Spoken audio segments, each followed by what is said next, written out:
I did recently listen to it. We got a great theme song. We hope you enjoyed that for the 54th time. That's right. Because here we are in episode 54. Whoa! Who's Mike Myers when you need him? And not Michael Myers. Mike no. was the Canadian. Studio 54. Very few people saw that movie, I'm sure. Well, we've got a doozy. We've got a doozy for you. We do. Beau Part 2. Beau Part 2. We're going to dip not only to having seen it, but we're going to talk a little bit about some of the shorts we watched, see where there's overlap, because I think there's considerable overlap thematically and even like literal things that happen on the screen or are shown on the screen. Agreed. And as always, we are going to spoil the hell out of this movie. So if you do not want it spoiled, or if you haven't seen it yet, come back for this one. Indeed. You can listen to the last one, though, as long as you've seen Hereditary and Midsommar. Correct. But yes, let's talk Beau. Before anything, I'm just curious, in his feature films, where does it fit for you of the three? Oh, wow. What's your ranking? I hadn't thought about that until you just asked me that. I think Hereditary is still my favorite. I may have enjoyed this a little bit more at times than Midsommar, just because it's completely different. This is more of a dark comedy than either of those other films. So I'm gonna say it's still Hereditary, Midsommar, then Beau. Interesting. I wonder if a second screening will change that for you, because having seen Hereditary that second time, it made me like it that much more. That being said, for me, it's Midsommar, Beau, and then Hereditary. I know. Wow. I love them all, though, so I'm not gonna crap on anyone's parade here, because they're all amazing. But let's talk. Okay, this is his last installment. We both watched his first short film ever that he did for the American Film Institute there in Los Feliz, California, aka Hollywood. And it's called Herman's Cure-All.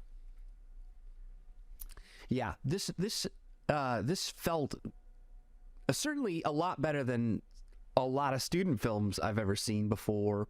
However, this doesn't feel like him. This one feels the least like him. This one feels like he just wanted to make kind of like a horror movie, a grotesque body horror movie.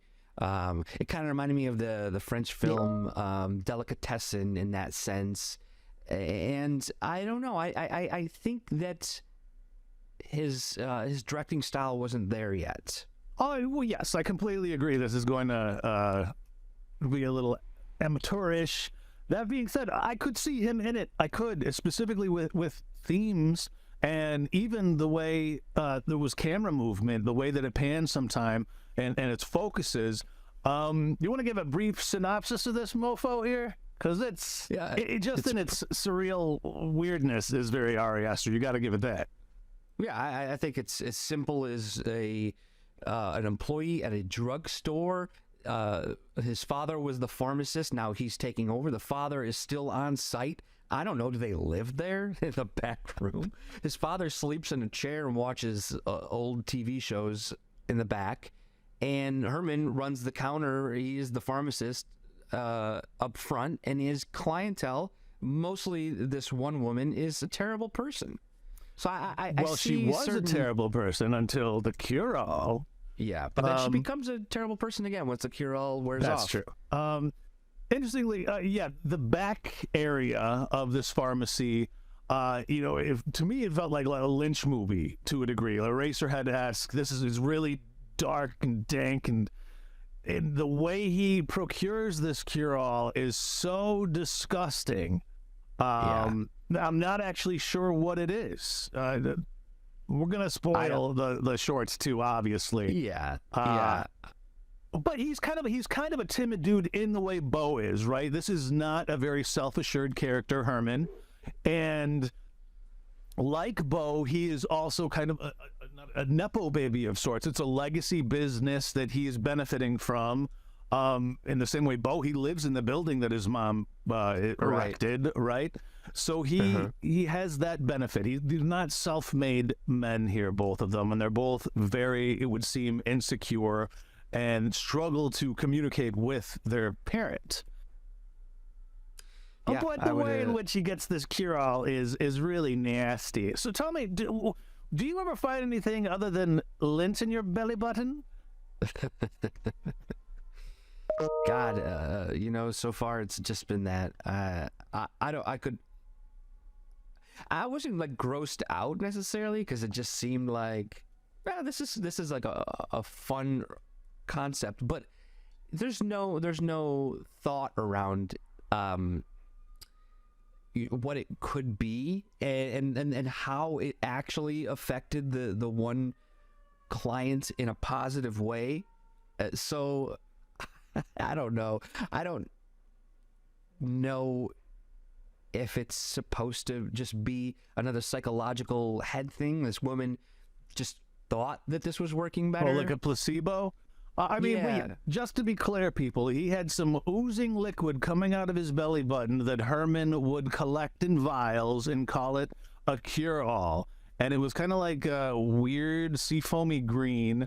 To me, I immediately went back to like that episode of Cabinet of Curiosities where the pus was some sort of a cure for people, some sort of antibiotic. So you have this, his father's disgusting too, this bloated guy who's washing, I think, was it Growing Pains? Because I heard the, show me that smile. Later on, it's Growing Pains. His father is terrible to him. His father is critical of his work. I mean, he's a jerk. But what I don't understand is that how then Herman is able to, jack this tube into the belly button and essentially make him this machine for the goo without the guy. He doesn't seem to come to except at the very beginning. So is it possible that now he's being sedated by Herman? That's unclear to me. But what I want to emphasize again is we have the relationship between parent and child forefront, and a demented one at that. Yeah, that's definitely the comparison I would pull, like from his certainly his first short film into his almost all of his projects about this family relationship or dynamic. This film, however, I think it was exploratory and seeing, what he could almost get away with. Yeah, but I completely agree. But there are some like nice little subtle moments when he's kind of like just fixing up the pharmacy, the way he just like taps in the toothpaste box so they're in a line. It's that meticulousness that speaks to Aster. So we watched a couple other ones. Let's talk about Munchausen next, because that one is another one that overtly deals with the relationship between a parent and a child. This time, we have the mother and the son, which is definitely more akin to Beau. Right. I was going to say the same thing, is that this one feels the most like Beau, about a controlling mother, which, there is a cure-all in this one as well. She's got the two different, she's got the one that makes you sick and the one that brings you back. I thought this was, I kind of had a lot like most short films. You don't really know what to expect when you're getting into it. You don't really read like, what is this about? You sort of just, consume it. But I thought this one was really, really well directed and edited and thought out. I thought, from between Herman's cure-all to this, he had come a long way as far as finding his direction and voice. This one almost felt like a depressing take on Toy Story 4, where Andy is going off, packing up his boxes. I thought, this was like the extreme version of it. We see this kid going off to college. He's very excited. He immediately fits into this world, this new world. Success after success. He finds the perfect girl. Miss And then it's Maisel. all pulled away, and we see a different version of it with, what if this mother, because this whole time he's living it up, she is depressed and having visions and memories of her son and the time they had together, and decides to start poisoning Right. her son to get ill so he can't leave. Right. So essentially what I saw is because she's watching him pack up all the boxes, she has this, I think it's her hallucination about how well he would do, knowing what an amazing son he is. Right. He's going to find the perfect girl, get the perfect job, have an amazing experience, and then she's going to be left in the dust with her husband that doesn't really seem to pay much attention to her. Right. So then we wind back to right in the present where she's like, I'm not going to let this happen. And then she goes and gets her little vial of sick drops. I don't know why somebody would own this product, but it is a very deliberate poison. And like a good mother, she makes him a turkey sandwich with provolone, and then I don't know why she put it on the cheese. You know, it just was weird where she put the drops to me. Wouldn't you just put it on the bread and let the bread absorb it? The wet meat, so it was, I don't know. It just, who likes wet cheese? It just, this mom sucks at making sandwiches. Poison sandwiches, not her forte. And clearly the soup she makes him later where she puts the cure-all was Campbell's tomato, because it just looked, I mean, no offense to Campbell. She barely gets it in his mouth, and he spills it up all over his chest. And, but she kills him. I mean, that's what it boils down to. Yeah. And that being said, not before we get old Frank Murray in there as the doctor who rides his bike. Yeah. He does house calls. This guy's in everything. He is in everything. He's so good. From Office Space to jump to conclusion, Matt. He can't fix the kid. The kid is doomed, and ultimately the mother's dependency on her son, the infantilism that occurs here, and the dissatisfaction with her own decisions ultimately in life, because she realizes once he's gone, what is there for her, really? Right. She loses everything. She loses, not only then is she left there without the loving husband, she no longer knows that her son is off doing well, and that the work she had done on him to raise him is going to it's success. He's dead now. He's dead. Well, let's not mention that Holly McClane is the mother here. We have old Bonnie Bedelia as the mother in this. Really, really great performance. I mean, she nailed this role. The thing that jumps out at me the most about her character is, especially in these doctor scenes, is that she has every opportunity to confess. And you know, she's got this doctor trying to figure out what's going on with this guy. He's looking up in his head, in his mouth, and then he realizes when he presses his stomach, it's like an owie. But the mom, feel pain here, and it's like excruciating. Just a little tap. And the mom at any time could have, you know, instead of like telling the truth and saying this is exactly what's wrong with him, so the doctor could have then taken care of him. She watches him suffer, which is, you know, the whole story summed up in that very scene, is that this mother's love is smothering this poor kid and not letting him live his life. And those themes are all over Beau. And Beau is afraid. Very much so. Yeah. I mean, there's obviously a lot of substance use in Beau too. So you got Herman's Cure-All, you got substance drugs in that one, you got drugs in this one. Yeah. Let's move on to C'est La Vie, which we both watched as well. Very different than these other two. This one is not explicitly dealing with the relationship between parent and child. It's more like the system versus the individual. And not only that, the story is completely different. The style here is different, where our lead actor breaks the fourth wall and is talking directly to the camera, directly to you, America. And I really enjoyed this. I thought the pacing of this was great. The different locations were great.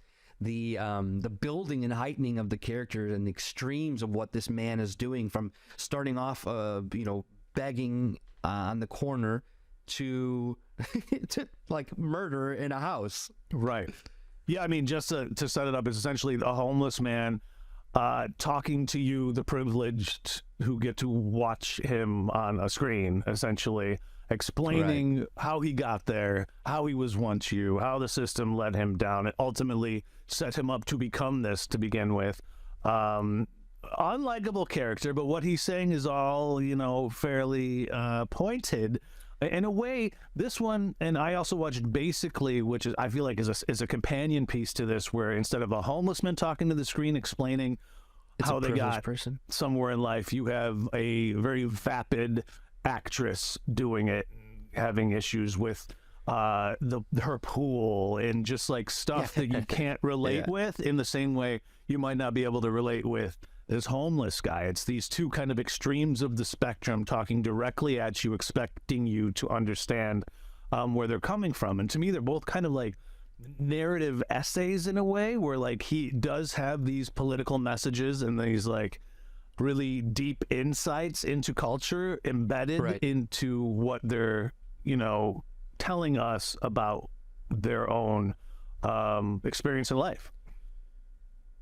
Yeah, I mean, I need to watch Basically because I love that complete flip about where someone is at in their life and living in America. Like, you know,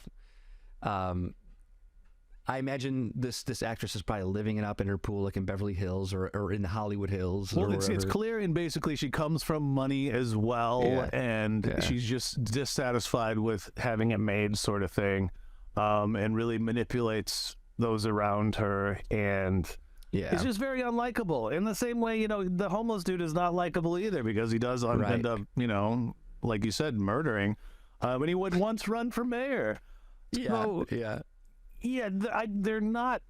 I wouldn't want to necessarily watch these again, but I do see them as really having a message that's worth hearing. You know, I could see using them in a classroom, you know, in a way. Maybe the ones we talked about earlier, not as much. But yeah, they definitely had a message.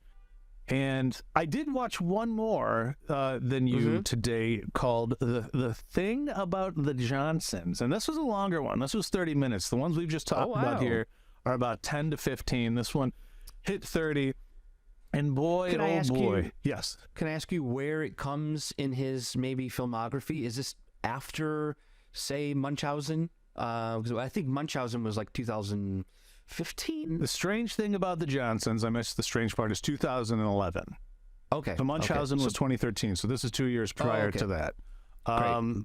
And also, I'm not sure if this one was, but a couple of the ones that we watched are produced by Vice, which I found very interesting, because I didn't know that Vice, which is known for news, also does shorts, which is very cool.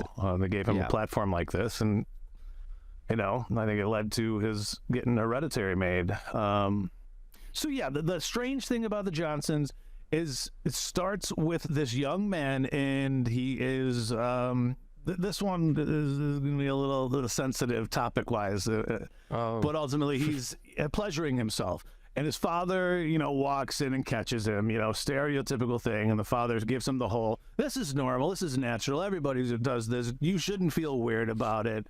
I love you, son. And then the son says, you know what, you're right, I love you too, Dad. Dad leaves the room, and then we find out that he has a picture of his dad in his hand, and he was jerking off to his dad. Oh, boy. Yes. So again, we have very inappropriate relationship between the parent and child. But then this goes on for 25 more minutes, and we fast forward 14 years, where the son is getting married, and when they're taking pictures, the son is grabbing his dad's butt behind everyone else. But it's very clear that the dad is now being abused. Let's put it that way. His son has become this weird inverse of what we normally see, where a parent would sexually abuse their child, and we have the inverse of that, where you have the child that is doing horrific things to his father without his wanting him to do it, but not knowing how to not make it happen, sort of thing. The father goes on to just feel guilty beyond belief, and he tries to write a book, because the father is a poet, so he has a lot of published books. And he tries to write a novel, or not a novel, but a memoir, I guess, confessing what has happened to him, who his son really is. Of course, the son catches wind of it and sexually abuses him even worse, sort of thing. Gosh. And it ends pretty tragically. So you don't say. Surprisingly. The dad tries to run out the door with the last copy of the book and gets hit by a truck. Not unlike somebody we see get hit by a truck. Actually, this happens in C'est La Vie, too. C'est La Vie the homeless as well. man gets hit by a car. Beau, of course, gets hit by a truck, which everyone sees in the preview itself. And then you have the mother who's kind of been, what do you call that, accessory to it because she knew it was happening, but she would kind of blind herself to it happening, turn up the volume on the TV. A really good inverse of what you would normally see because you've never seen a son abusing his father in this nature. So like in Oedipus, because again, I feel like we got such Oedipal undercurrents in a lot of these things. Where the father thinks he's killed the son, right? Throws him in the basket in the river, and then the son comes back to marry the mother. Instead, we have then the son who's sleeping with the father, and then ultimately at the end, he's killed by the mother. So it was really interesting in the way that it all moved, and I felt like it was something that we've seen, but not in this context before. Right. But it was very uncomfortable. You know what I mean? It was well shot and good performances, but it wasn't as fun as his films. Let's put it that way. Those also have a disturbing nature to them, but I could see how this needed to be made, but I'm done with it. You know what I mean? Right. Not for the rewatch. No, definitely not. But that being said, in all of these that we've watched, there is a lot of recurring threads, imagery, specifically also in Basically. There is a character that's kind of standing outside of the window as she talks directly at us. That's probably a homeless person.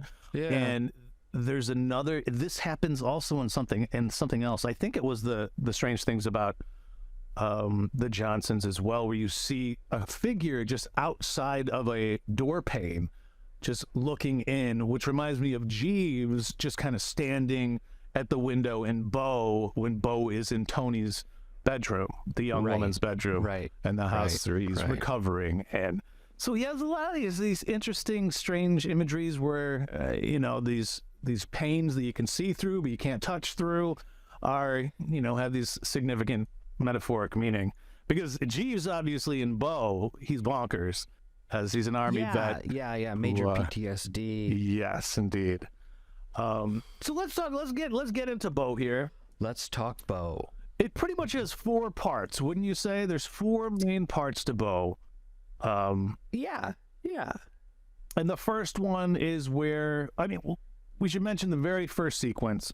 Beau comes into the world, right? Yeah, birth. How did you like this? Because I gotta say, I didn't like it as my attention getter. Yeah, it was okay. I understand. It was fun I understand being that. alone, you know what I mean, and getting birthed, I guess, because we are following him along. It just felt a little cliche, Well, cliche, but I honestly think it was necessary. There's a few things going on in this opening scene that at least jumped out to me. That Beau, the safest he's ever been is in his mother's womb. Yeah. As soon as he leaves the womb, they drop him. He's on the ground.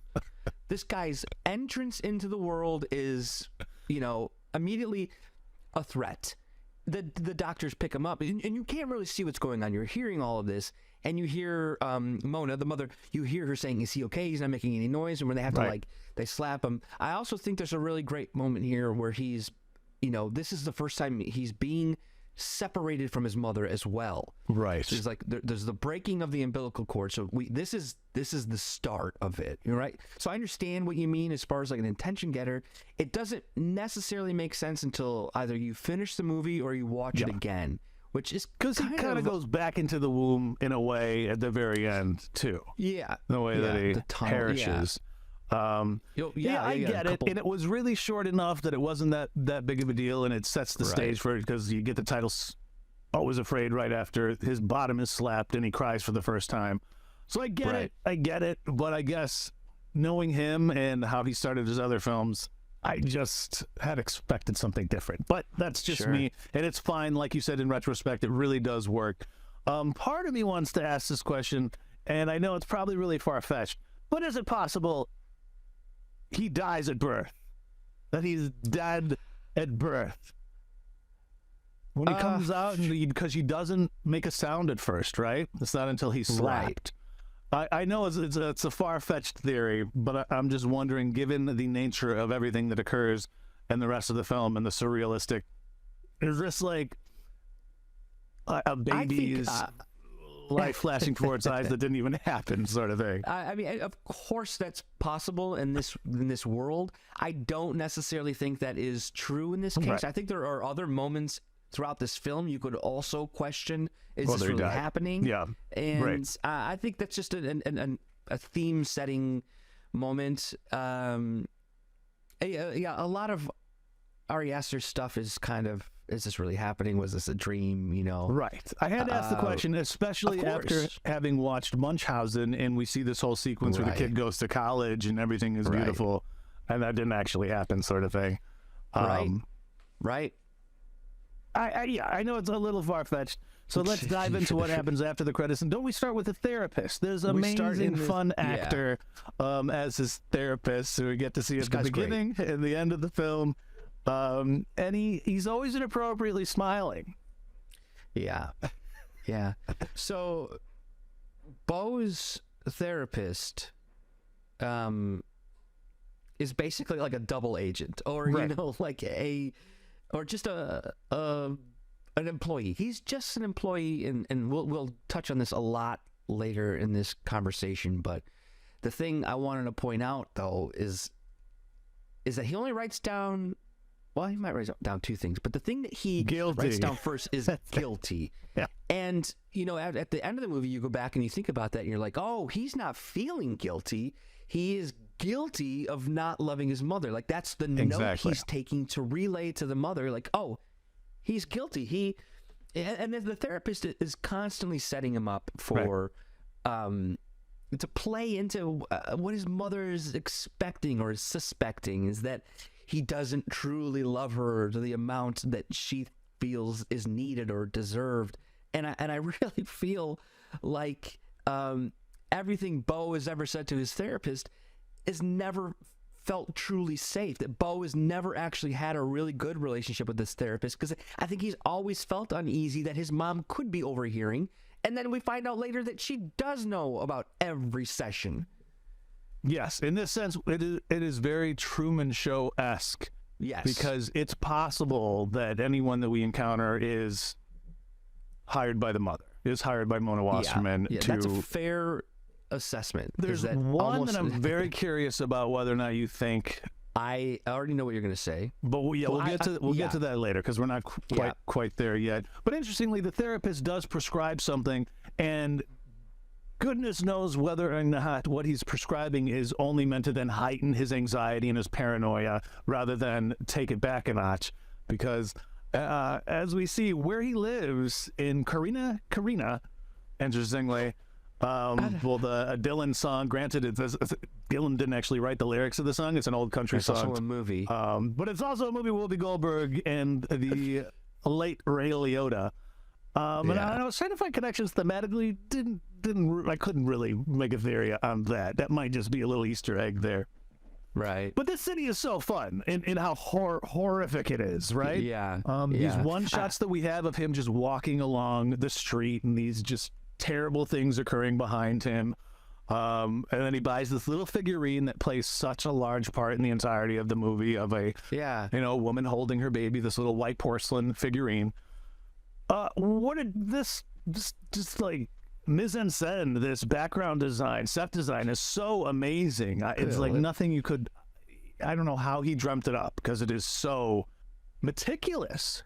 I know. And these are certainly things that we, in our previous episode, questioned. Like, we were talking about messing with different genres and not really knowing fully what to expect in this movie. And this is classic Aster, where there are things speckled in the background, in the foreground.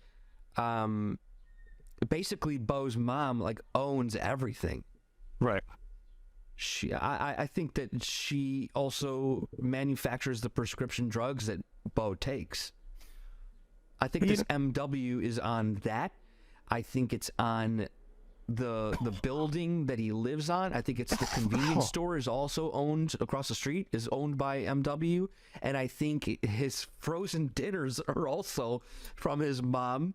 And the frozen foods, which I got a good laugh of, it's like a combination of Hawaii and Ireland. The aloha. It cracked me up. That was really funny.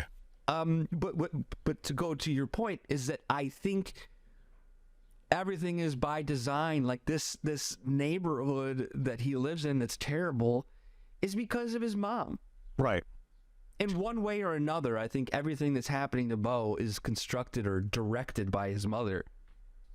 I think that's accurate. I think that also then goes back to what we were dealing with in the Truman Show as well, and even Synecdoche, New York, which I talked about before. But ultimately, it's making me realize maybe this is an undercurrent, sort of like satire of almost religion, and Mona is God in a way, right? Yeah, and constantly watching in the way that Christoph in Truman Show was. But I did want to mention some of the fun background, the stores and some of these things you see in the background in this crime-ridden city. You got the Cheapo Depot where he goes and he tries to rush to get the water, and the guy's like, "I will call the cops." He's like 2 cents short. So I'm going to call the cops on you. Yeah. Which we realize later that the cops do overreact a little bit. There's 2 peep show establishments that he lives above. One's astral projection, and the other one's erection injection. And there are a different menu, like, of all the things that happen in there. Right, the things that you can actually see or have done or whatever. One's called Knife Dick. One's called Pussy Open the Bottle. Who doesn't want to see that happen? And then Pussy Inside Out. And then, of course, when he falls asleep on the scaffolding when he goes to get the water, you have this hilarious scene of everyone from the streets flooding into his apartment building. God, that's all happening while he's buying the water and he's trying to pay for it. It's brilliant because he left this phone book, and it's that. Okay, let's back it up a little bit. Okay, because I'm curious what you think about this scene. So when Beau, when he comes home from the therapist, we see him like we see him go to bed, and these notes keep getting passed underneath his door. Yes. That are just each time heightening, like turn your music down. I asked you to turn it down, you turn it up. And this is not Beau doing this. So you have to like wonder who is writing these notes. Then in the next scene, when he's late to try to get to the airport and he's packing and he runs back to get his floss.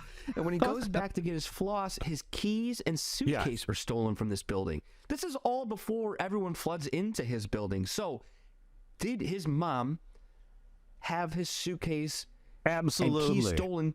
Right. To see how he would handle this, but would he put his mother first? Does he love him?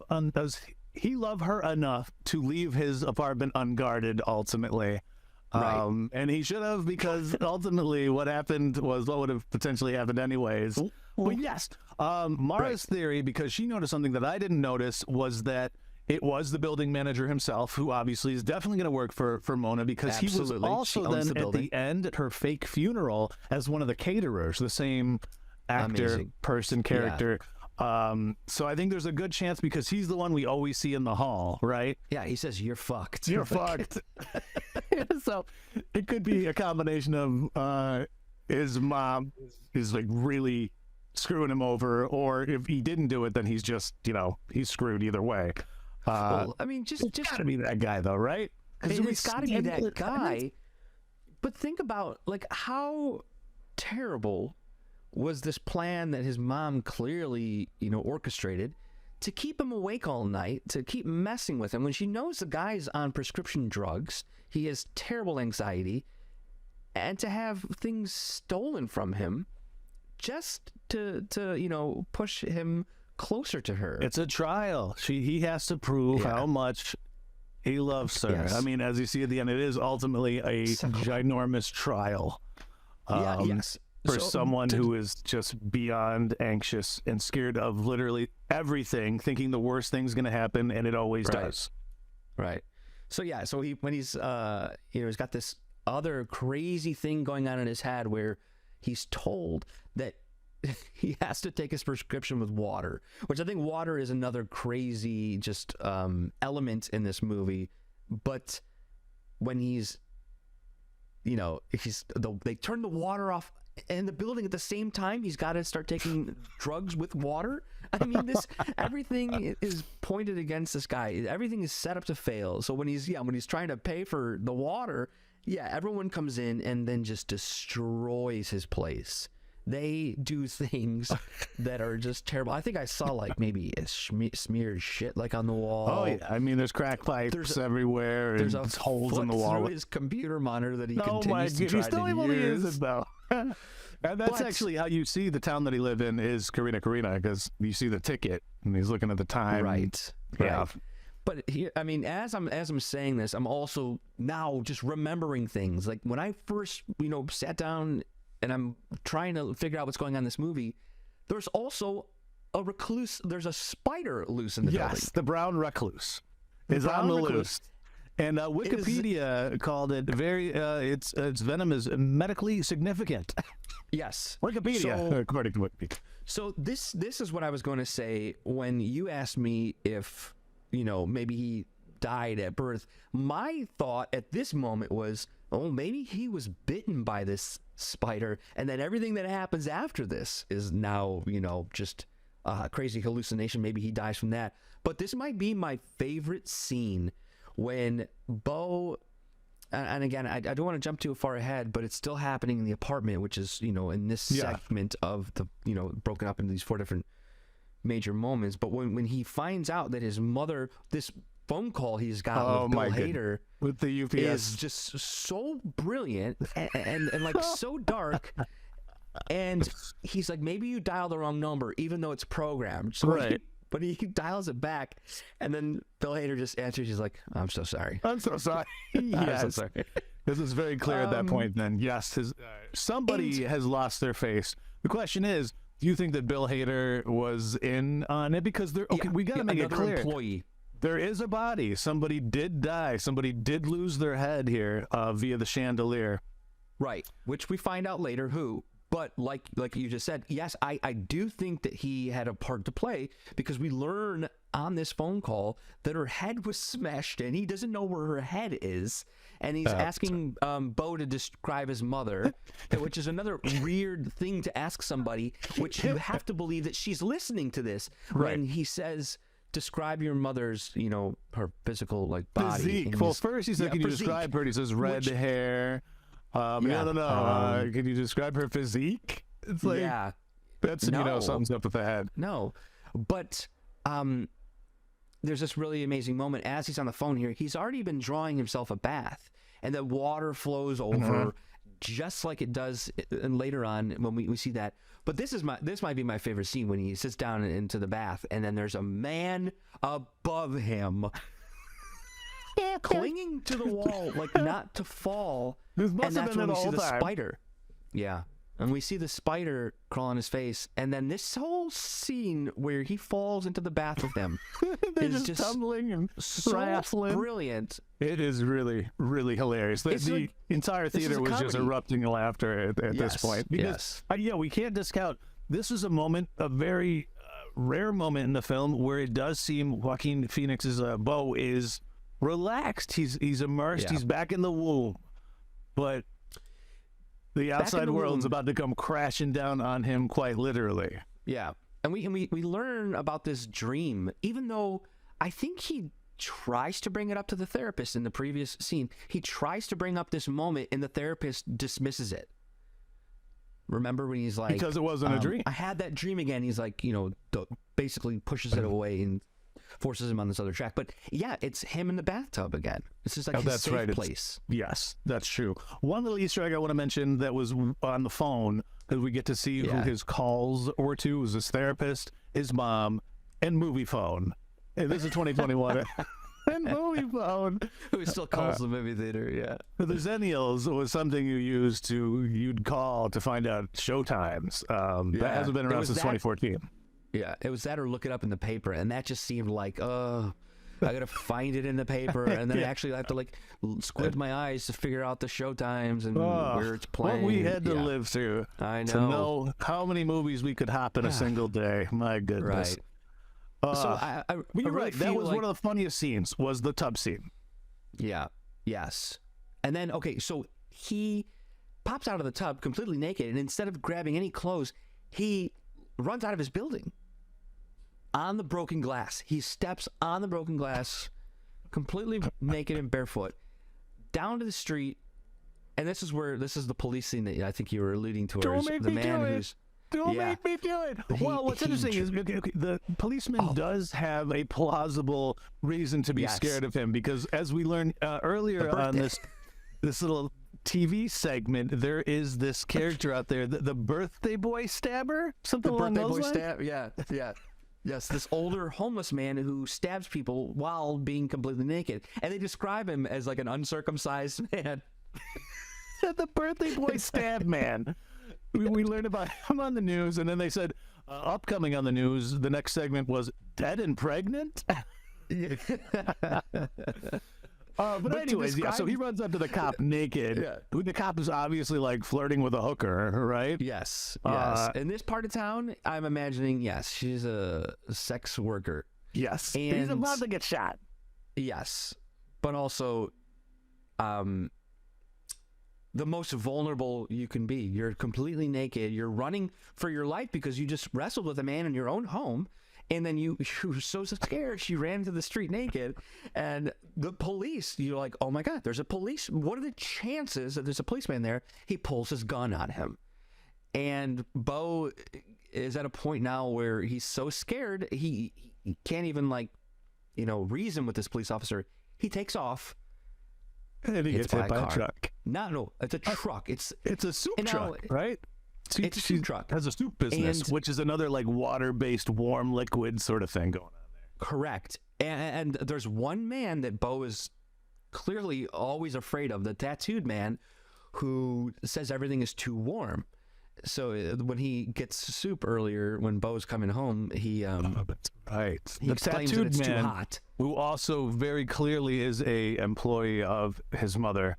Because we see him on that poster at the end. That's kind of like almost like a shining moment where you realize, wow, all these people are in on it. So that truck has to be a Mona Wasserman MW service as well. Well, that's what I find interesting is we're going to start to move to part 2 here, which is going to involve Grace, who hit him with the truck. So let's just do it. Let's just jump into his awakening in Tony's bed. And Tony is the daughter of Grace and Roger, who are perfectly cast. Nathan Lane is uproarious in this, and cracked me up so many times when he kept saying "my man" and "my man," "my dude," "my dude," "my dude." You gotta take your pills, my dude. Oh my God! It doesn't feel like Nathan Lane, and it is. It's so great. But that's what I was getting at is. Please. They're both clearly working for Mona too, but you can tell that Grace is not necessarily comfortable with this, right? Because he wakes up there, they're taking care of him. They're ultimately there to see how long he will allow himself to be delayed before he gets to his mother's funeral. Right. Because he wakes up, and then you have this hilarious memory of him being stabbed where you actually see the birthday boy man stabbing him in the hand. And, right. Oh, because we didn't see that part. We see him get hit by a truck, but what we don't see is that while he was on the ground, the other naked man is like straddling him, stabbing him in the stomach. Yes. Insult to injury. But they're so loving and caring of him to a sick degree. They put on this essentially what turns out to be a tracker, a GPS device on his leg that it's like impossible to take off. Yes, but they lie to him and they say it's like a health monitoring. Right. Well, at your ankle? Yeah. All the places to monitor your health. Significantly, though, Nathan Lane's character, Roger, is a surgeon, so it does account for how it is even humanly possible for Beau to, survive all the stabbings and then go on to, run through the woods like he does later and do all these pretty physically intensive things despite having his gut stabbed.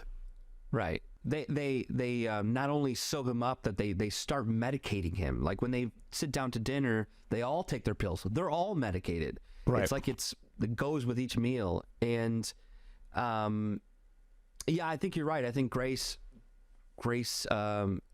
genuinely cares about people and taking care of people. And we learned that they had lost their son, a war hero.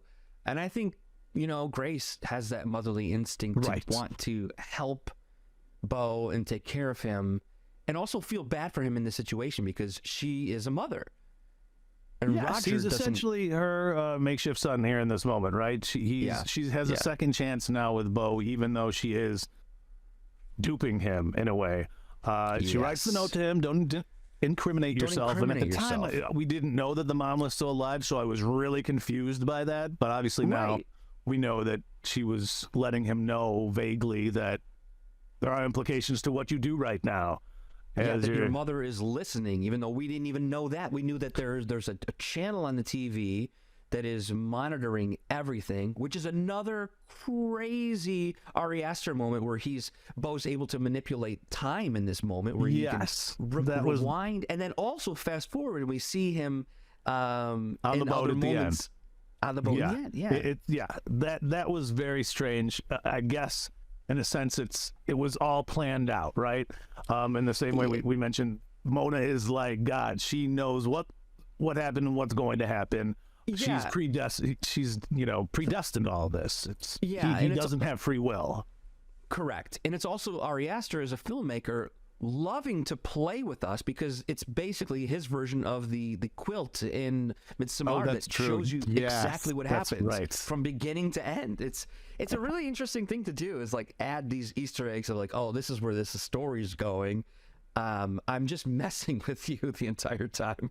And it just points to his knowing his films are like infinitely rewatchable, you know? Yeah, You're gonna pick up other things each time. So we can't skip his conversation with Dr. Cohen. So he's like, I gotta get home, but he didn't know for sure because he thought maybe it was a dream that his mom was dead. But he gets confirmation from it's her lawyer, right? Right. It is. Dr. Cohen is basically guilting the hell out of Beau in this moment. Nobody does that better than Richard Kind. My God. Oh, I know. And this is such a hard scene to watch because there's also Jeeves in the background going crazy. Is running around in the background, rolling around. Playing war, essentially. Yeah. And thinking it's real. Dr. Cohen, see, in this moment, we don't know also that they know exactly what happened to Beau. They know that he was hit by a car. They know that he's being held up, and he's just guilting him like, come on, you've got to be here. We can't bury your mother until you're here. Emphasizing how important it is, too, for Jewish heritage to bury their dead ASAP, right? So he uses this hilarious line, outrageously delayed. Yeah, outrageously delayed. Twice. He uses it at the end, too. It just got me. And that's where Beau's like, I gotta get home, and then Roger and Grace start kind of messing with him, and you're like, well, we can't take you home today. We could take you home tomorrow. And then then tomorrow comes, and he's like, I got all these surgeries, gotta move them. Grace has gotta go to work, and man, they're messing with him. But that scene at that dinner table where Grace is hesitant to even give the tea or whatever that is more warm water to Beau, because she knows what's really going on, and then this moment will then come out later as more evidence that Beau had every opportunity, even though it wasn't an opportunity, because they're guilting him and like, oh, I could move things to today, and then I could drive you. Do you want me to drive you? And then it's like, come on, Roger. He's just paralyzed by fear, insecurity, inability to decide, right? And these are the moments that his mom exploits then later when he's on trial. And that specifically, where Nathan Lane kind of gives him like 10 seconds to decide whether or not he needs to go right in this second or not.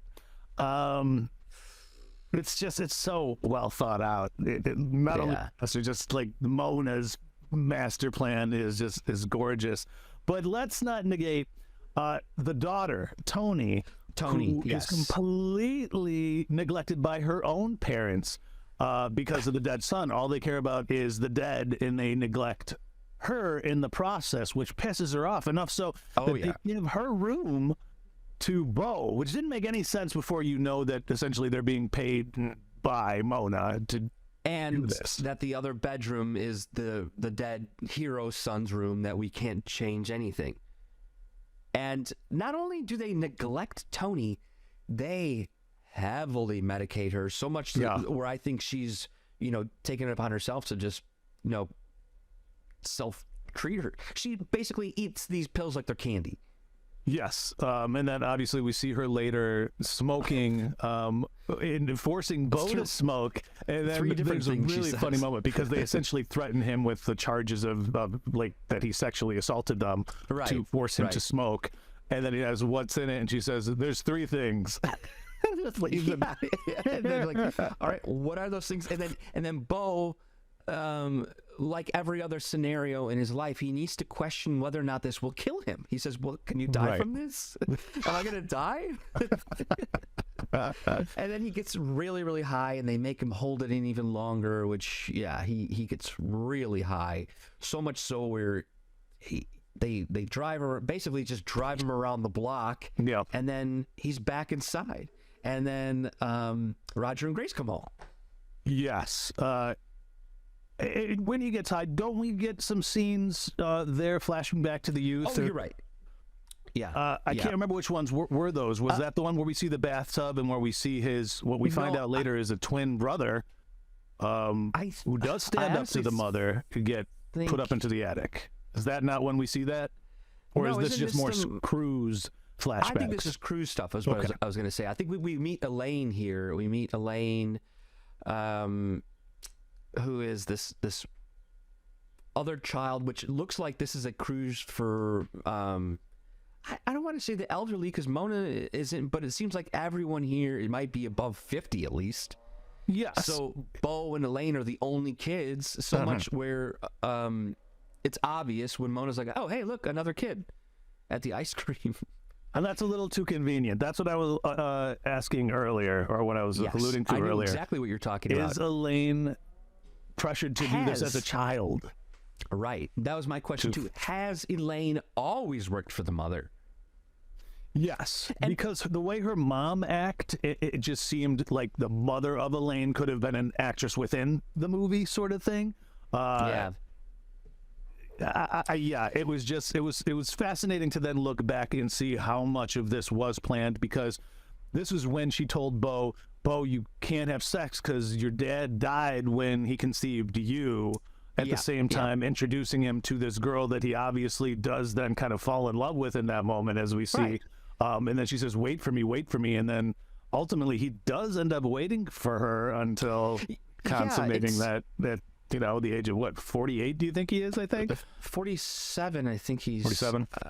You know what, there's a really great Easter egg, and I'm going to come right back to this cruise ship in a moment, but there's a really great Easter egg later on when Beau's at his mother's house, and it says, MW protecting you since, it's like almost like a security thing, protecting you for X amount of years, Right. Oh, and the tag to that was perfectly safe. Which obviously you never say age. That was Beau's age. Ah, got it. Okay. Yeah. So the reason I question Elaine was because we're learning now that Beau's father died during sex. Is this another way of telling or teaching Beau at a young age not to have sex, to wait for me, to wait for marriage, to wait for basically however long the mom can push sex off from him and scare him into it or away from it? And then the mother perfectly comes and snatches Elaine out of the room. The other disturbing thing is that Mona and Beau share a bed. Yes, it's a very creepy, like incestuous sort of relationship, and that's what's so weird though. At the end, when she's making it clear, "I never loved you," they're just tit for tat trying to hurt one another constantly, and then demand each other's presence. Do you think Elaine showing Beau the dead body in the pool, which was another just ridiculous moment where she's pounding on the doors like, there's a dead man in the pool. It was just another thing to just show Beau like the reality of death. It was I almost think like she tied death with romance again, right? Yeah. Because his mom makes it so another clear. Thing the mom put on, like, layered it all on the same time. I'm going to tell you how your father died. I'm going to introduce you to a girl that you might fall in love with, if not, I have already fallen in love with. And then I'm also going to show you a dead body. This is like all just brainwash. And yeah, I don't know. Which, interestingly, though, because normally the water is the safe space for Beau, right? Right. But then you have this She's dead body. At the same time, she's kind of like trying to push her bird out the nest. Baby birds will fly, sort of thing. Than to have that dead body there. Right. But yeah, there's a lot going on in that cruise ship. On the water. They're on a boat on the water, and there's it's tricky. It's just the nature of that. I've never been on a cruise, but just to like be so separated and so like isolated from everything. That's what she wants. She just wants to keep him all for herself and not share him at all. And what I thought was another fun little Easter egg is he's reading as a kid on the book this novel called Big Mistake. The Treehouse Gang Comes Home. Which obviously is like a Hardy Boy sort of thing. And like, what did they learn? So it's a big mistake for him to go home, too. Yeah. Line in the film. So that's amazing. That's all very interesting, because I was thinking the same thing, that maybe Elaine, because even later he's like, she works for you? It's like Beau trying to figure out, like, has she always, like, was this ever real? I don't know. When we get to that Elaine scene in the final part, there's something else I want to like toss out there that's a little as ludicrous as him dying as a baby sort of thing. But I want to go really quick back to the end of part 2, where we have Tony really getting frustrated with Beau to the point that Jeeves then attacks him in the living room. And it's so funny because Roger's all like, oh, he's going to be embarrassed in the morning. Yeah. He just needs his medicine. He even though Tony was like telling Jeeves, right? She was inciting it. Yeah. But then we got to talk about how part 2 ends, which is such an intense scene. Maybe one of the most intense scenes for me, when Tony drags him into her dead brother's bedroom and says, demands he gets fucked up with her. Like, I'm not asking anything from you except all I want you to do is just get fucked up with me. And she's trying to get him to drink paint. Yeah. And it was pink. It was blue paint, right? She drinks the blue paint. She was smearing pink paint on the walls, trying to like emphasize your daughter should mean as much to you as your son does. And she paints out the letters Beau. She writes Beau on the wall. Almost just like in like implicating that he did it. And then she says, drink this paint with me, and she chugs it. And and that's when Grace turns. Yes, that's where she turns. Because Grace cares more about the dead than the living, right? Exactly. Is what's been established in this. So now that her daughter is dead, she actually cares about her daughter, where she wouldn't give two shits about her prior. So he jumps through the door, the glass door, and just takes off. And then, like, so now we know he's got glass stuck in him, but then he runs right into a tree branch. It's like, man, Beau. But I loved Amy Ryan's delivery of, because she then gets 6 Jeeves on him, and similar to how Tony did. Tear him to shreds. And then you just see him start to run. And he's horrifying. Jeeves is scary as hell. And they let us know at some point that he killed his own team. He killed his when own he was platoon, over at war. Which there's a good chance he killed Grace and Roger's son. Yes, exactly. There is a very strong chance of that. So there's this weird thing where they've brought Jeeves with them. I'm almost thinking that he's just another prisoner too, that they're keeping under medication. Like, you killed our son. This is almost like a way of not just revenge, but also just a way of controlling the situation. Right. And I don't know. That's a really strange addition to the whole story, is Jeeves. Yeah, but there could be because I feel like Jeeves is the only one that potentially was not being paid by Mona. Or Jeeves and Tony probably. I don't think Jeeves could control much except for whatever Roger tells him. Yes, but I also think there's probably some really amazing symbolism here about how America treats its soldiers when they return home, and PTSD and medication, and like like the Veterans Affair, you know, how they just don't, you gotta get the parents of an affluent platoon mate to take care of you afterwards. Yeah, that's a really interesting point. Let's move on to part 3, which is a very different sort of business than the rest of the film, where we meet the orphans of the forest. Yeah. And he happens upon essentially a troupe of actors who are kind of all these, it's the misfit toys, if you will, who put on these really elaborate plays in the woods for each other. And yes, they do. And they wear masks. And this is the moment of the film where I'm really thinking Ari Aster's doubling down on Greek tragedy. The story in itself, Beau on these adventures is kind of like the Odyssey in a weird way. Absolutely. Where he's out, visiting different characters. The theater in the woods, I think, is a representation of the life that Beau could have had if he had gotten away from his mother. Like there's the play within in the movie here that the man breaks a chain and he's able to go off and live a life, have a family, come across a town that welcomes you. It feels like home, and then. I mean, there's a lot going on here, and I'm not. There's so much, and I did note when I left, because it's beautiful, but it is a 3-hour-long movie, right? Yes. If you were to cut anything out of a particular part, I feel like maybe this was the part. I mean, granted, that middle to late act is always kind of hard. And I thought visually was doing such amazing things, but I feel like maybe it was a little too long. I mean, like you said, I get exactly what you're saying. I got that pretty early, but to me, it was kind of beating a dead horse at some point. I agree. It was still beautiful. I loved it. It was, if you're going to cut anything out, I feel like you gotta crunch that part down a little bit, because you're right. It was like his fairy tale life that. At the end, we realize he could never have had, because he never had sex. His sons, when he meets his sons again after being swept away by a terrible storm and separated from them, finds them again years and years later, and then realizes, oh, wait a minute, you can't actually have been my sons because I can't have sex. And that's kind of when we get plunged back into reality, and we realize that, this was not only a play within a movie, but a hallucination within a play within a movie sort of thing. Right. And then we get to meet the very strange Morgan, right? Wasn't that guy's name Morgan? Is this who he thinks is his father? That character? There's this very strange-looking fellow played by Julian Richings. He's only called Strange Man, I guess, in the cast, who very interestingly kind of approaches him saying that he knew his dad. His dad's still alive. And he worked for both of his dad and his mom. But he says because they owed them money, right?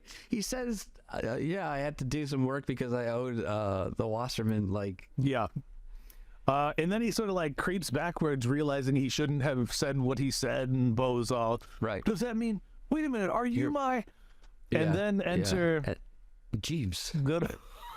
Jeeves just storms in. Jeeves, who throws that knife, just hit the lead guy on the stage. So there is something I wanted to question really quick before we go into this Jeeves scene here, is that this entire movie, Beau has been carrying this little figurine around with him. Right. And he gives it away to this woman who basically saved him. Penelope finds him in the woods, and she's a pregnant woman as well. She's pregnant, and I really thought this whole scene here was very also religious, and I think the figurine kind of represents the Virgin Mary, the way she looked. There's also that very similar statue outside of Mona's house. Identical. Creepily. But then there's this whole idea that, and you're like, why would you, the Virgin Mary? Because the Virgin Mary, was impregnated, by the Holy Ghost. Sex. Yes. Right? So you have Penelope, who's pregnant. You've got these three boys who are saying, but how could you be our father if you had never had sex?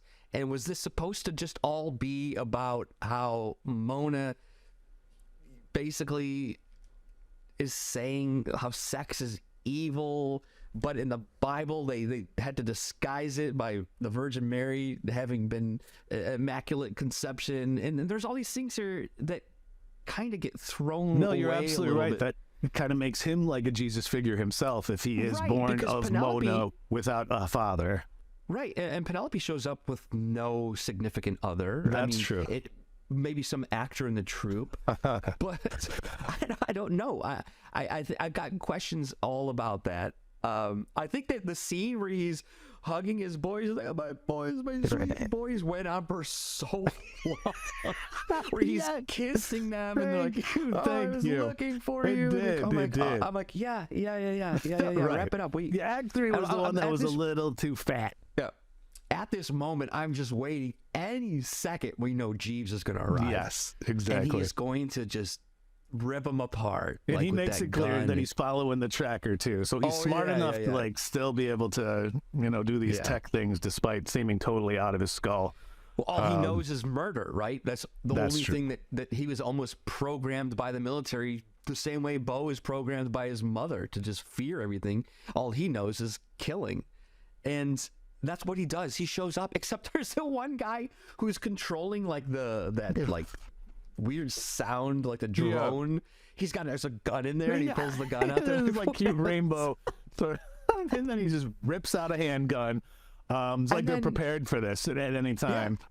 Jeeves falls on his own machine gun, shooting himself. I know. I thought he was dead. Then we find out that he's not. I was so confused. So he shoots the guy behind him. He's got this gun shooting, just so ripping through himself. It was, I mean, the darkest moments. When he was selling this, really pitched it as a comedy nightmare, and this is kind of what you got. It seemed so unrealistic what was happening, but at the same time, it was so horrific and arguably triggering when he comes in there shooting, like, as we have a mass shooting here occurring, and this is something that's uncomfortable for everybody.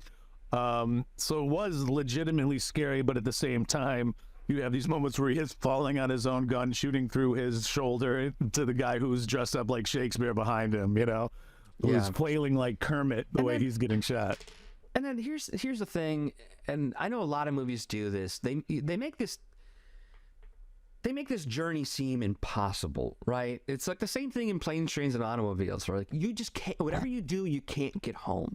Right. And then after this tragedy, Beau just finally gets a car ride and just drives him right up to his door. It's like, why was that so easy? Why was that part so easy? And then the thing that really, now we're breaking into like the fourth. Yes, we're entering part 4 here. We're entering part 4 where he's coming in, and it looks like they were sitting Shiva, and then like there's a truck that says like Shiva Steve's or something like that, and like they're for the basically grieved. Yeah, they're striking the party. It's almost like they knew he was coming, and they're like, and action, like rip it all down. This was so bizarre to me because we were in this massive home.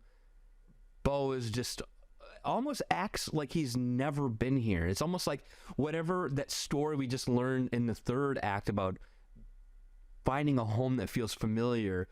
Beau walks into what should be a house he grew up in, I don't know, and feels like a stranger. And he's looking at all of his mom's accomplishments. We see the sign I mentioned. We see this weird spot that says this is where the chandelier fell and killed him. Like a plaque for like a shrine. And then he sees that thing. I don't know if this is before or after he takes that nap. He sees all the employees on the wall, and Nathan Lane is in the photo. Nathan Lane's there. Parker Posey's there. The tattooed guy is in that photo as well. Yeah. Here's the thing. Yeah, we do see her body laying in the casket without the head too, or what we think is Mona's. Does he give any sort of clue that he knows that that's not her body in that moment? Because he claims he does to her face later when she's like, you thought I was dead. And you did all this, and he's like, no, I knew. But it wasn't clear to me that anything clicked with him when he looked at the body. If anything, I think as an audience, we're still supposed to believe like he thinks this is his mom because he finally feels like he can rest. Like he sits down and like is for the first time in a long time, he's like, I'm gonna sleep on my own terms. Or it could be that he's relieved that she's not dead. I prefer Yeah. yours. I hope that it goes in that Right. direction, that he's finally Right. liberated. But based on how distressed he is about what has happened to her, it could be like, oh, she's alive, everything's good. But I don't you're think he right. then would then go ahead and when Elaine shows up to pay her respects late, very suspicious, and then they Right. recognize each other and then go and do the deed on her bed. On the mom's bed. Would he right. do that if he thought she was alive? I don't feel like he would. No, I don't think so either. I think he would be like, well, where is she? Right? And then the mom claims to, well, God, this fucking sex scene. When Beau finally climaxes, this is the first time, assuming in his entire life, that he's ever ejaculated. He says something like, I really thought I was going to die my whole life. Like, and it's this hilarious Which is interesting moment. because it's the act of like life too. That which brings life to him also represented death, and then when it didn't. Well, it killed Elaine. Okay, yes, this is a very grotesque moment because she has Yes. straddled him after playing "You'll Always Be My Baby" by Mariah Carey a couple times. 2 times. Starts it over. But then she's on top of him, completely frozen, like in a weird way. And Yeah, here's my almost other like off-the-wall Rigor theory. mortis kicks in, like boom. That's why this is based on Mona's capacities and having a whole conglomerate behind her. Could Elaine have been some sort of robot? This is one of those. Was not human. No, that was- it wasn't. Not human. And granted, there's a lot of surreal stuff that happens in here, and maybe we could just chalk it up to that. But it almost makes me think that maybe Mona has the capacities. These people are synthetic Hey. people that she can puppet. I don't know. Yeah. I don't know. That's I don't another know. off the wall one. It's Just it's based a on the crazy off freeze, wall. though. I know. It's I don't know. I almost feel like for comedic value, it's just funnier that she froze Yeah. like It is that. very Yeah. It was fucked up when you just see Beau like laughing. He's like actually like oh my God, I didn't die. And then they do that reverse shot of her, and it's like, we have to know that she's dead. Yeah. Yes. But the most disturbing part is that I think Mona watched the entire thing, Absolutely disgusting. Yeah, which she's is disgusting. the devil more than God, almost in a way. Yeah, It's like yeah, it's yeah, like yeah. a Lucifer's trial almost than anything. Yeah. So she ultimately gets a couple of her underlings to come and take out Parker Posey's body, Elaine's body. Yeah, like, It doesn't move at all. It's still ridiculously frozen. It just threw me off. That part just like boggled my mind more than anything. Just the freezing stuff that went on. I agree, because not only was she like frozen on him, she was in that same position on the ground. Yeah. Yes. Maybe Mona gave her something else, like a drug. Maybe. Yeah, that's Pharmaceutical. possible. That Yeah. definitely is. But yeah, let's jump to then the big reveal, right? Mona's back. She's gonna chastise him obviously for doing the dirty in her bed. How could you? How could you hurt me like this? Blah blah blah. And then out comes the therapist, and Beau finally realizes that she has been masterminding everything. And he's about to leave. He's about to have agency and actually leave when she sucks him back in by baiting him with, "You really want to know who your father really was?" Yeah. And in this moment that she's also playing parts, like, what was my favorite memory from your sessions? Oh yeah. Yeah. While the therapist is just smiling creepily like a robot might. Yeah. So something just popped in my head too. There's a moment where this was going all the way back to being with Grace, and when they hand Beau the phone, he says, "Oh yeah, I know his number. My mom made me memorize it." Do you remember that? Actually, you cut out for a second. Do you mind repeating that? Oh, sorry. There's a moment when Grace lets Beau call Richard Kind's character, Yes. and do you remember he says, "My mom made me memorize his number"? Made me what the number? I don't know, for some reason. Memorize it. Memorize. Yes. He Okay. had to memorize it. And it's things like that. Like, she had this planned out for so long. And it's like, now, when you cut back to the therapy session. She's been recording all of his sessions, and like probably having them, I don't know, like broken down and like queued up in audio form. Everything she has done and is so manipulative. She has a production team, which we find out obviously at the end when we have actual imaging of him in his own apartment, him running outside of his apartment. Right. Only place she didn't have any control over him was the forest. Right. Which is where, he sees a different, a different life. But yes, so Beau talks about, he's like, I had these dreams that I had an older brother who was like or another version of me, a stronger version of myself. And that's when she says, "You want to know the truth?"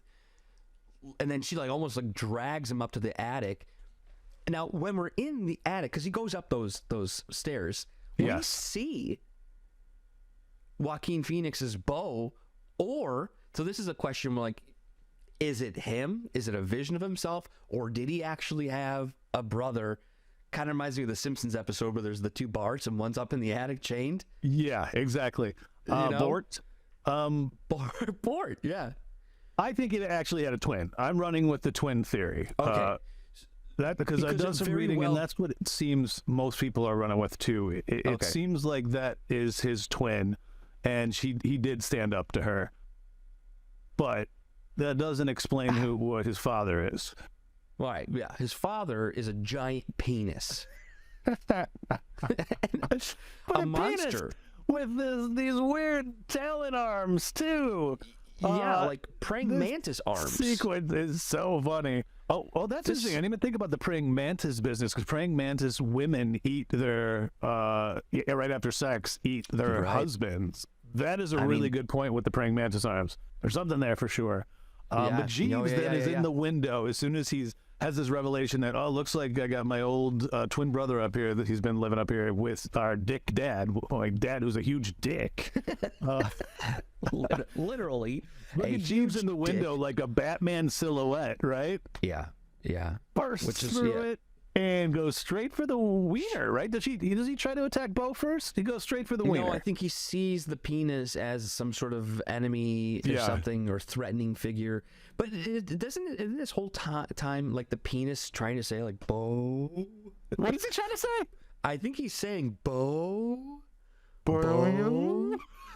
I swear to you, he's trying to be like, my son, like I haven't ever met you. Yeah. I don't remember that. I was probably laughing too hard at what I was saying to be able to even... Because then Jeeves is stabbing his balls. Slicing right into the gonad, too, in a very graphic. But then the talent comes out. And it reminded me of the scene in Starship Troopers where, you remember the end of Starship Troopers, where right through the head. Steve, who stole Kelly Kapowski from Zach Morris and Saved by the Bell, the actor who played this character, who also kind of tries to steal Denise Richards then from Johnny Rico, ultimately gets stabbed by the brain bug directly into the skull. I just flashed right to that moment. Yeah. But you know what also ran through my head in that moment? Is that right back at the dinner table, Roger tells Beau, he mentions his testicles. The distended balls. They're the descended sack. Yeah. I'm trying to figure out, like, in this moment when we see this giant penis, I'm like, is there supposed to be a connection here between, or foreshadowing? Foreshadowing. This is where multiple viewings need to come in, because yes, there's some sort of like passing, it's back to Hereditary sort of stuff, the sins of the father sort of thing. You even see it during the sex scene, his distended balls coming out. I know. Man, Parker Posey. I don't have a theory on this one yet, but yeah, there's got to be something to that. Absolutely. But then he comes down. The mom ultimately hits him with, "I've never loved you," after like this horrific rant. And Beau finally can't take it anymore and snaps into somebody else for a second. Yeah, he does. And now this is another scene where I have to question what actually happens. He puts his hands around his mother's throat and he squeezes, but he doesn't do it until she's dead. There's a moment where he's like, "Oh my God, I'm so sorry, I'm so sorry," and then she's still standing. passes out. Does she actually die? No. Well, it's possible. So you're suggesting this last trial in the arena is all of his own sort of like guilt of is he self-trialing, right? Versus she faked it. She faked this death, which I think is very plausible given how much she's faked. And that whole, because she gasps so ridiculously. If you were choked out, you wouldn't gasp in, right? No. Because she's just filled her lungs with air again, so she should be alive. And there's a good chance it was staged, so that was like sugar glass that she fell into. It was... there's another weird moment here that the therapist is there and then he isn't. Huh. I didn't notice that. You're right, he's gone. I was waiting after she collapses and Beau's about to like take off. I was waiting for the therapist to show himself, and now I'm wondering, did this scene even happen? Like, yeah, I mean, he could have died so many times. Reality could have diverged from fiction at any time during this entire film. Right. But I love the end. So ultimately, he's in shock after what he thinks has killed his mother, that he choked her out, and he pops on this boat, the boat that we see earlier in the film in the TV that's able to see the future, and it looks like he's just. At first I thought he was going to kill himself. Really, I thought it was some sort of like suicidal thing, but instead he like goes through this tunnel, which obviously is kind of like vaginal. He's going back into the womb of sorts. Metaphor. And then his boat stalls. The lights come on. He's in this huge arena. And up at the top, like the power position, sits his mother with her lawyer. And there he is in the middle of the water, helpless, and suddenly realizing there was glue on the bottom of the boat, so he can't even get off the boat if he wants to. He's literally stuck, which makes me think, she put glue at the bottom of the boat, right? Oh, yeah. And then he has this funny 1-800 defense lawyer on the other side, like down low. Yeah. Without a microphone. Right. The trial is clearly uneven and not fair. Yes. And this was another moment where I wanted to compare it to Greek amphitheater, like yes, they used to, everyone. I also think we are the audience. We are in there. There's lights being projected in there, almost like a theater projection. And I kind of believe that Ari Aster was like, you decide, you the audience decide, is he guilty of not loving his mother? Was he a terrible son?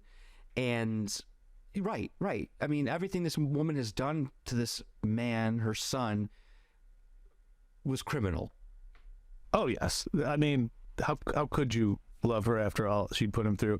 And obviously, as we saw in those ads for like ADHD and pimple cream, she used him. She was like, oh yeah. No, he's not getting paid. And to let him then live in squalor in that apartment too. That's something I wanted to bring up as well. Yeah, she lives in this mansion, and he lives in a place where there's above these sex shows, and there's a spider on the loose that could kill him.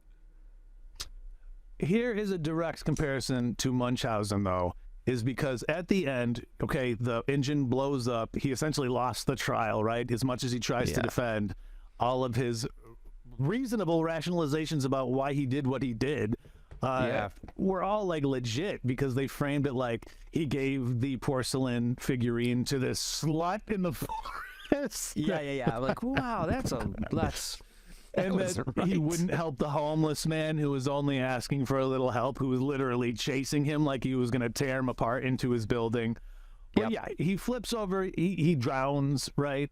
He's back in the womb, but it's not unlike Munchausen, where the mom kills the son, and they both sob afterwards. That's the thing that I missed, and I read. I didn't realize that Mona was sobbing after he had finally died in the background, almost potentially regretful of what she'd done to him, maybe, finally. Yeah, and then he drowns in guilt, right? Yes. Yeah. It was an uplifting romp. The whole thing. I mean... But I did love it, so... That's the truth, is that, like, as crazy as this story is, I loved it. I was laughing the entire time, where even probably when I shouldn't have been. Absolutely, me too. And I think that's because it was so, over the top. I mean, it was very long. It was. There was times where I'm like this podcast. Thank you, listeners. Yeah. This is one of our longer ones. We're at like an hour and 25 right now. But it's because there's a lot to talk about. There's a lot to unpack here. It's loaded. I'm certainly excited for his next one. I think it's called Eddington, perhaps. Oh, yeah. That's right. That's what we were going to do. We're going to have to, I guess, shelve that, talk about his future projects. I know he's producing one I had mentioned that irked me a little bit called Dream Scenario. It has Nicolas Cage, so I'm a little curious about what that's going to be about. But, I mean, there's so much to get out of this movie. I would suggest seeing in the theater because the visuals are just so out of this world. You got any final thoughts? I mean, I heard that this movie was also shot on IMAX. Like, you could see this movie on IMAX. Wow. So if I was going to do it again, I would probably go back and see it like an IMAX because of some of those beautiful animated. Act 3 would be perfect for that. You're absolutely right. Yeah. I just think it's kind of also funny because you would never think to shoot this movie like. No. Oh, that's another thing I just wanted to talk about the production. It's the most expensive A24 movie that they've ever made. It was $35 million, which to me, I'm surprised that would be the most expensive given, the budgets you hear for other ones. Unfortunately, it hasn't made a lot of money so far. It made like $3 or $4 million so far. But I mean, I don't think really A24 is like really that concerned with banking. I think they're more in it for the art because I guess they have some strange, mysterious backers, right? A24. They have to, and they've got movies that make money, and I think this. I'm not going to say this was a gamble. I mean, it was probably a gamble financially. I mean, I think that they knew it was a good movie, and that over time it will do well, and especially like 10, 20 years from now, people will love this movie. Yes. But the thing that is on them is that they put a Ari Aster 3-hour film into the theater that had that level of a budget, because people, based off of his other movies, don't necessarily love him, but might roll the dice at home. So I think this movie will do well on demand. VOD. That would be nice to see it on VOD. Maybe money there. Use a different promo image than just the sad sack Beau. I think it maybe just needs to be spun with the promo image a little bit. There's the different bows. There's all the different bows now, right? There's the old I don't mind that one. That's pretty good. But the last thing I'll say about this movie is that I thought Joaquin Phoenix did an amazing job playing a man-child. Like, I thought he put on some weight. He was very vulnerable. The stuff in the bathtub, rolling around naked with that other man. I just thought it was a hell of a performance, though. Yes, I agree. Supposedly that scene where he does run through the glass, they had to do a couple takes in the first one, or one of the best takes. Apparently, he passed out afterwards. Like there was glass in him. People were catering to him, or tending to him rather. So yeah, he went all out. It's like he always does. And I didn't have any qualms about any retread of the Jokerness as noted in the last cast. It was completely its own beast, and I applaud him for it. I hope he's stomped. Same. But, and I hope people see this. You may not see it in the theater, and then if you listen to this, you probably already saw it, right? Because we warned you. Yeah. But I mean, what I said last week, I'm going to try to be better about this. Is if you're on YouTube, subscribe. If you're listening to this on Spotify or Apple iTunes, please give us a review, whether you liked it or hated it, whatever. But leave a review and comment. And until then, stay alive.